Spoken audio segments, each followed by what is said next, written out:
Senator Rubio, welcome. Good morning. How are you? Good morning. I'm good. How are you? Good. I want to talk about the COVID origin story. First question, I just talked with Senator Graham.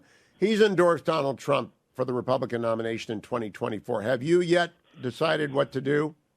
Yeah, I haven't started looking at presidential race yet. We got good candidates. Obviously, I had great success when Donald Trump was president. We got a lot done for Florida and the country. So certainly, that's real. And then obviously DeSantis is the governor of my state. I think he's done a great job there. And then, Tim Scott, a senator, is a good friend of mine, and I think he'll be announcing soon. But, I may get involved. I may endorse at some point. I'm not ready to do that just yet. I'd like to, wait a few more months for no other reason than, I just want to be focused on my work here. We have a lot going on, but, that may happen here at some point. All right, let's go to the COVID report. What is going to come out today? Where is it coming from? And does it tell us anything new? Well, it's on my rubio.senate.gov website. You can go on there now. Here's what it basically outlines, okay? It outlines three things. It outlines that, and we had a great team of researchers, including State Department fellows and others, who went into Chinese official government, Chinese language official government information that was still publicly available at the time we were doing the research. You have to know where to look and how to translate it. And what it indicated were three things. First is there was clear indications by the middle to late of 2018 that Chinese scientific leaders were issuing dire warnings about the Wuhan Institute of Virology's biosafety situation. They called it urgent. They called it a blinking red light. They said it was a very dangerous situation.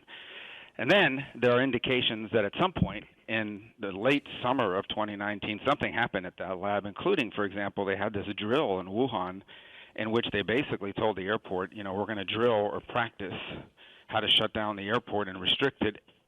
And the mock-up was a novel COVID virus. They actually called it that in the language. So that and other indications that there's something happened in the late summer of 2019, early fall, and other indications that the result of movements by party officials and the like that indicated they knew something was up, certainly by November, probably as early as October. And recall, they didn't even acknowledge there was any sort of outbreak until the December 31st of 2019. So again, everybody wants to. It is a totalitarian regime. So the smoking gun is either dead or in jail or destroyed. But you have a growing mountain of evidence now that there was warnings about the biosafety of this lab. They were practicing what to do with a pandemic that they actually called a novel COVID virus, and indications that party leaders were scrambling by early November, certainly by late October, about something that had happened there. And these three things taken together with all the other stuff that's in the public domain, I think begins to put a lot of weight on the scale towards it being a lab accident. There was certainly a lab accident in Wuhan in 2019. Of that, there is no doubt, and I think the circumstantial evidence proves it. Obviously, I think there's strong reason to suspect that outbreak, that accident happened to be COVID. So given that backdrop, are you surprised that Wendy Sherman and others were pushing Blinken to go to China, even as a Chinese spy balloon was transiting the United States? No. So, first of all, I think that there is a duality within the administration. There are some people that want to be a little stronger, and others that sort of want to cut a climate deal with China or are just obsessed. There was a Post article, David Ignatius wrote a piece a couple of days ago that talked about it, and you could tell it was sort of like leaked and insider handed to them to sort of write this narrative that Biden had found his voice on China. He didn't want another Cold War. The Chinese were coming around to that notion. The Chinese are very simple. They are convinced that the U.S. will do whatever it takes to prevent them from becoming a great power. And now they want to avoid being blamed for the breakdown in our relationship, and they certainly want to avoid any short-term conflict with the U.S. that could imperil or delay their rise or us waking up. But ultimately, their intentions are clear. And so it doesn't surprise me, because there are plenty of people in this administration that still think that we could sort of reach an accommodation with the Chinese and take them at their word when they talk about things like win-win scenarios, but everything they do is about they win, we lose scenarios. So it doesn't surprise me at all. This is sort of the traditional, conventional, highly educated elites that have governed the State Department and American diplomacy for a long time are all believers that we can still work it out with China. And, I think we're going to have to get stronger before we can Deputy hope to Secretary Sherman is resigning, Senator. Why do you think she's resigning? Well, I don't know the answer to that. Obviously, I don't know exactly why. I mean, it's not unusual for people in government service to rotate in and out. It could be over internal fights. Who knows? I don't want to speculate on what I don't know. But I don't have a lot of hope that whoever comes in next is going to be any better. Look, I expect that at some point here, before the elections get going, there'll be a number of people in the administration that move on. It's certainly the typical of most administrations. So I don't know if that's Blinken or others. Again, I'm speculating. But, at the end of the day, I don't think we can expect something radically different in those positions, because I think this is what they're drawing their pool from. They're drawing it from, far left activists and these traditional sets who are still trapped in a time warp of the 1990s. I asked Senator Graham if he thought the Biden administration was an appeasement-driven administration, referencing the ideology of appeasement that dominated in the 30s. He said that gives appeasement a bad name. What do you think, Senator Rubio? Well, I think it's a different kind of appeasement. I think it is still this belief that somehow if we're just nicer to China and a little bit less abrasive, that they'll have an interest in working it out with us. I think it's just this underappreciation of the fact that throughout human history, authoritarian regimes that have clear goals in mind, will do anything. They'll lie. They'll hide their strength. They'll sign deals that they have no intention of keeping to achieve their goals. And they think that we're dealing with Belgium, and we're not. We're dealing with the Chinese Communist Party. It's the same people that tried to reset relations with Vladimir Putin, if you remember the infamous reset button with Medvedev and Hillary Clinton back in the day. So it's this notion that somehow every conflict, every potential conflict, every sticking point in international relations can somehow be worked out if diplomats just sat down over a series of days and issued a joint communique. I mean, it's that thinking that I think sometimes, unfortunately, these things, human nature is such that nationhood matters, nations matter, and both China and Russia are acting in their national interest, and America has been acting in the global interest for far too long. And I'm not an isolationist, but I do think if we don't put America's interests at the heart of all of our public policy, who is going to put America's interests if we don't do it? Now, I also think we cannot forget that Hong Kong has been repressed. Jimmy Lai is in jail, and there are 1 million Uyghurs in camps. Yeah, another broken deal, right? Yeah. So what do you think about the Uyghurs? Should we be doing any business with them? It's like doing business with the Nazis when they were running the early camps. Well, if you remember, I have the law that prevents the importation of anything made in that area. There's the presumption that if you make it in Xinjiang, it's made by slaves. The problem is the enforcement.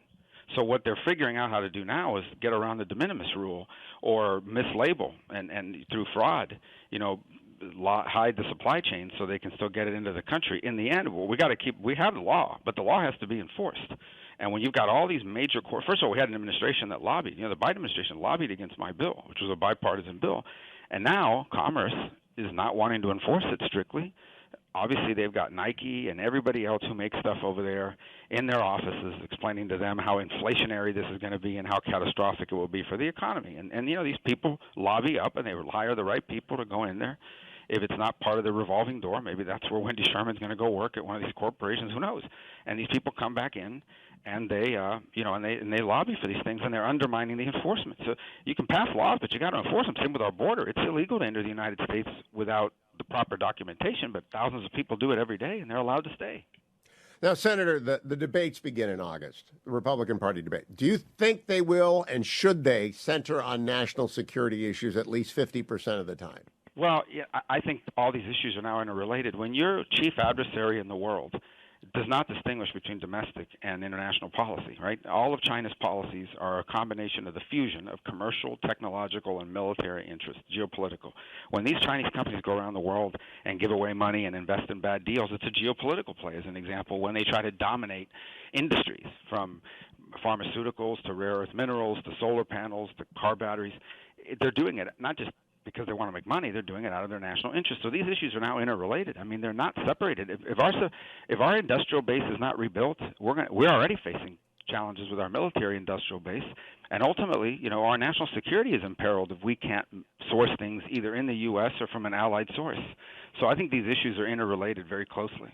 Does the administration understand? The Secretary of the Interior went up there and testified she had closed Twin Mines, which is not in the Boundary Waters National Park, but is close, that she had closed it.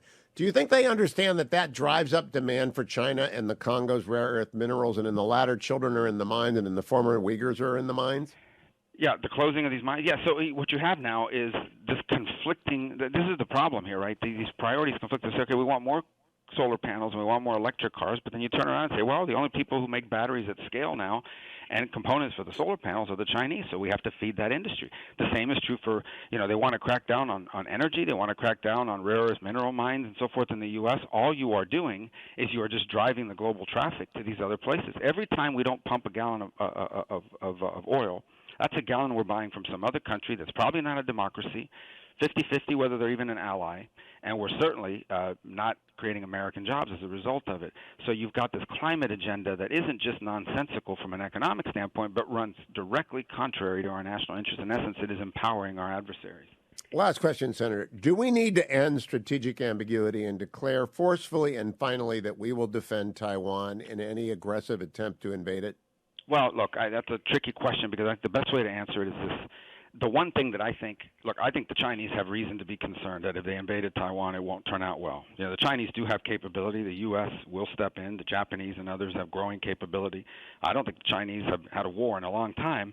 And so I think they have to have real we talk a lot about the Chinese, but just understand we are still quite capable militarily to inflict tremendous damage, and they can't afford it. It would probably bring down the Communist Party if they failed.